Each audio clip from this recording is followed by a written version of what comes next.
आपके राग द्वेष मिट जाएंगे। सारी की सारी समस्या राग द्वेष से है। शरीर में राग तभी भागना होता है।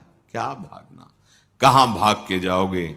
काल, कर्म, स्वभाव, गुण, मृत्यु ये तुम्हें पीछा थोड़ी छोड़ेंगी। चाहे जहां भाग के चले जाओ, ये पीछे ही रहेंगी। जो जैसा लिखा है वैसा ही आपको भोगना पड़ेगा। अगर बचत हो सकती है तो धाम के आश्रय, सब लिखा पड़ा मिट जाएगा। नहीं, किसी के भाग्य में नहीं लिखा हो तो वृंदावन में मरेगा। जब हम निष्ठा लेते हैं सत्संग से कि आप तो आजीवन वृंदावन वास, उसी समय लेख मिटाल दिया जाता है। अगर लेख के अनुसार ही पूरा जीवन चले तो भगवत प्राप्ति किसी के भाग्य में नहीं। कुंडली जचवा लो, अच्छे जो ज्योतिषाचार्य हो, कि क्या मेरे जीवन में लिखा है भगवत साक्षात्कार होगा? ये तो भगवान की कृपा से साधु समागम, और साधु समागम की कृपा से भजन में स्थिति, और भजन की कृपा से सब राग द्वेष शुभ अशुभ भस्म। अब नवीन भगवत पार्षद स्वरूप, ये भाग्य का विषय नहीं, ये कृपा का विषय है। भगवन नाम मात्र प्रतापाद, एक बहुत बड़े ज्योतिषाचार्य थे, तो उन्होंने अपने जीवन को विचारा, मेरी मृत्यु कहां होगी? जल में मगरमच्छ से। अब उनके हृदय में भय लगा कि जल तो सरोवर, नदी सब जगह होता है, और कहां मगरमच्छ है कैसे पता चले? तो अपनी जमीन बेच दी, घर बेच दिया, और रेगिस्तान स्थान जहां बहुत ही जल का अभाव होता है, ऐसे स्थान में जाके जगह खरीदी, मकान लिया। और भारी ज्योतिषाचार्य थे। अब जब लोगों को पता चला कि इनकी ज्योतिष तो बड़े जोर के है, धीरे धीरे उनका यश राज दरबार में पहुंचा। बुलाए गए, बड़ी ज्योतिष की प्रवीणता देकर राजा ने उन्हें आचार्य पदवी पर विराजमान कर लिया। बड़ा सुख चैन से, आनंद से जीवन कटने लगा। राजा के पास आचार्य पदवी पे तो हर सुख सुविधा सब। राजा के संतान नहीं थी। जिस दिन से उनको आचार्य पदवी पे बैठाला गया, राजा के भाग्य खुल गए। रानी गर्भवती हुई, पुत्र हुआ। अब तो और महाराज का स्वागत, जब से आचार्य पदवी पे बैठे खुशहाल जीवन। 12 वर्ष में कुंभ पड़ता है, 6 वर्ष में अर्ध कुंभी पड़ती। 12 वर्ष में कुंभ पड़ा, योग माघ मकर, तीर्थराज प्रयाग। उन्होंने ब्राह्मणों से कहा कि हमारी इच्छा है कि संगम में स्नान करके और संत महात्माओं की सेवा और ब्राह्मणों को दान, गौदान, अन्नदान, स्वर्णदान ये सब करें। अन्य ब्राह्मणों ने कहा महाराज ये तो आपके स्वभाव और सामर्थ्य के अनुकूल ही है, हम बिल्कुल राजी हैं। पर जो आचार्य पदवी में थे उन्होंने कहा नहीं, हम प्रयागराज नहीं जा सकते। उनका क्यों नहीं जा सकते? आप हमारे आचार्य हैं। उनका नहीं जा सकते, हम नहीं जाएंगे। तो राजा का एक स्वभाव होता है, 1-2 बार के बाद फिर अपने आप नजर में उसके पद का प्रभाव जागृत हो जाएगा। तो उनका आपको तो जाना ही पड़ेगा।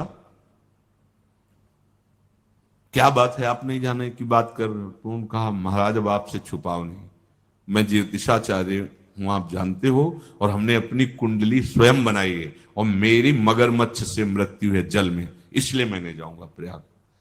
अच्छा तो ये बात है। लड़के ने कहा 12 वर्ष का है कि अगर आचार्य नहीं जाएंगे तो मैं भी नहीं जाऊंगा। उनका तेरे को ही लेकर तो सब दान पुण्य करना है। उनसे कहा देखो गंगा में ऐसे जाल डलवा देंगे और सैनिक हमारे अस्त्र लिए तैनात रहेंगे, इधर यमुना में डलवा देंगे, पूरा त्रिवेणी जाल से छनवा देंगे, हर जीव को निकालकर साइड में कर देंगे। आप बिल्कुल निश्चिंत रहिए, आप चलिए और आप गंगा स्नान कीजिए, संगम स्नान कीजिए, कोई भी जीव आपको छू नहीं सकता। राजा है, उनके पास तो सब साधन।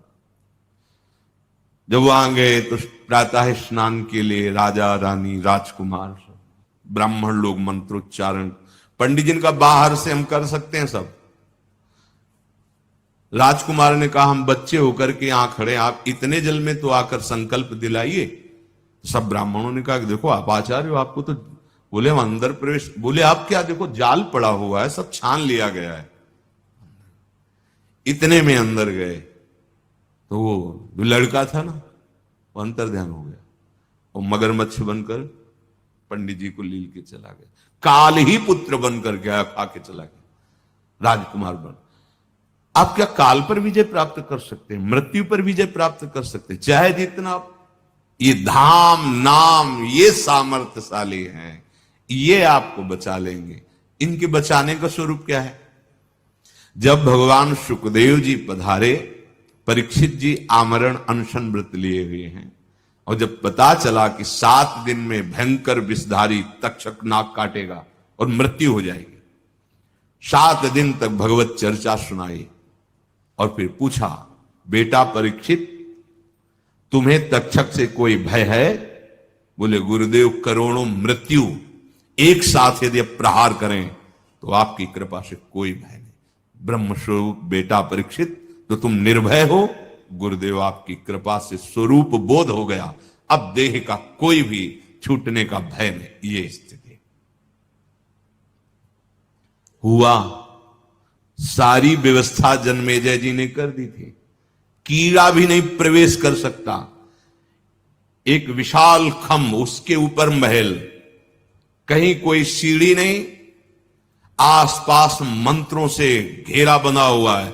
बड़े बड़े विद्वान जो उस बात के सर्प विष उतारने वाले, सर्प को स्तंभित कर देने वाले, उस समय मंत्रवेत्ता, कोई भी कीड़ा प्रवेश नहीं कर सकता। जन्मेजय जी ने पूरी व्यवस्था कर रखी थी। तक्षक विचार कर रहा था कैसे जाऊं। इतने में देखा एक ब्राह्मण बहुत शीघ्रगामी जा रहे थे। बोले कहां जा रहे हो? काश्यप नाम था उनका। वह सुना है परीक्षित जी को सर्प डसेगा तो मैं जिलाऊंगा। बोले इतना तुम्हें मंत्र बल में अहम है, तुम तक्षक के काटे हुए को जिला सकते हो? बोले अवश्य। बोले मैं ही तक्षक हूं। एक वृक्ष, उसमें लकड़ारा काट रहा था लकड़ी, वृक्ष की जड़ में फण मारा तो पूरी आग लग गई, राख हो गया। कमंडल से जल लिया, मंत्र पढ़ा, मारा तो पूरा नवीन हरा वृक्ष और लकड़ारा वैसे जीवित। तो उनका तुम्हें जो चाहिए ले लो, इसी के नीचे धन गड़ा हुआ है, तुम भेंट ही तो लेना चाहते हो, आगे बढ़ा। जो कुछ फल पुष्प ऋषिजन ले जा रहे थे भेंट देने के लिए, उन्हीं में इतना सूक्ष्म कि दिखाई ही न दे। बस ये भी परीक्षित जी के हाथ में रखा है, विशाल तक्षक रूप होगा। कोई टाल सका है क्या? श्री सुखदेव मुनि ने शरीर राग रहित करके स्वरूप में स्थित कर दिया। बस जैसे पुराना वस्त्र त्यागने में कोई कष्ट नहीं होता, ऐसे ही महाभागवत जनों को शरीर त्यागने में कोई कष्ट नहीं होता। राग का नाश होना ही सर्व साधनों का फल है। पर वो कैसे नाश होता है? भगवन नाम मात्र प्रतापाद। बस यही विश्राम भूमि है। हर समय राधा राधा राधा राधा राधा। ये तर्क वितर्क छोड़ो, क्यों में छोड़ो, पान करो राधा नाम सुधारसम, फिर आपको खुद अनुभव में आएगा। अभी तो प्राण पोषण देह भाव में ही लगा हुआ है। समर्पण किसका हुआ?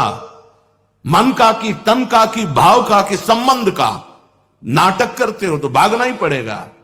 अगर जीवन समर्पित है तो तन समर्पित, मन समर्पित, प्राण समर्पित, संबंध समर्पित, सर्वस्वाश्रित। तो शब्द आगे लिखा है पोषण व्रत। ये वृंदावन का व्रत है कि उसका पोषण होगा। और आगे मुपेता शेष दोष क्षमा, जितने अपराध तुम्हारे बनेंगे वो वृंदावन क्षमा कर देगा। राधा माधव को मोहित किए हुए वृंदावन, वृंदावन परित्यज्य पादमेकम न गच्छति। एक कदम भी हमारे युगल सरकार वृंदावन से बाहर नहीं जाते। कभी किसी रसिक महापुरुष को अगर कहीं वो, तो जहां होगा वहां पहले वृंदावन उसके हृदय में प्रकाशित होगा, फिर प्रियालाल का साक्षात्कार होगा। मनमथ कला सर्वस्व कोशम, प्रिया प्रीतम की प्रेम रस लीला, जो एकदम एकांतिक है। जैसे महाराजा के राज दरबार का वैभव खुला है, जैसे ही हरिवंश प्रताप रूप गुण वय बल श्याम उजागर, ये राज दरबार है। चारों वेद जिनका यश गान करके नेति नेति कहते रहते हैं, 18 पुराण स्मृति सब महिमा का गान करते हुए हाथ उठा के कहते हैं कि हम आपका पार नहीं पा सकते। ये राज दरबार और ये एकांतिक प्रेम, जहां श्री लाडली जी की सखियों की कृपा दृष्टि से भाव स्वरूप की प्राप्ति होने पर ही प्रवेश होता है। जिन गोपीजनों की अद्भुत प्रेम महिमा आचार्यों ने गाई है, तिन गोपिन ते दुर्लभ माई, नित्य विहार सहज सुखदाई। श्रीपति दुर्लभ, श्रीपति के लिए भी कह दिया। शिव श्रीपति यद्यपि ललचाही, मन प्रवेश थे। ये एकांतिक प्रियाजू का महल है। राधा माधव मुग्ध, कितनी सामर्थ्य वृंदावन की है। प्रिया प्रीतम को मुग्ध किए हुए हैं। लालजू की एक झलक ब्रह्मबोध संपन्न महापुरुष को अधीन करने के लिए संपूर्ण सामर्थ्य, एक झलक मात्र। देखो ना, बंसी विभूषित करा नवनीता, कह कृष्णात परम की मैं तत्व हम न जाने। अद्वैत वेदांत के सिद्ध महापुरुष हैं श्रीमद सूदन सरस्वती जी महाराज, कह रहे कृष्ण से बढ़कर कोई परम तत्व है मैं नहीं जानता। ऐसे श्री कृष्ण हमारी प्यारी जू के प्रेम के अधीन है। ऐसे प्यारी जू और प्यारे जू को वृंदावन अपने अधीन किए हुए है। ऐसे वृंदावन ने हमें स्वीकार किया है।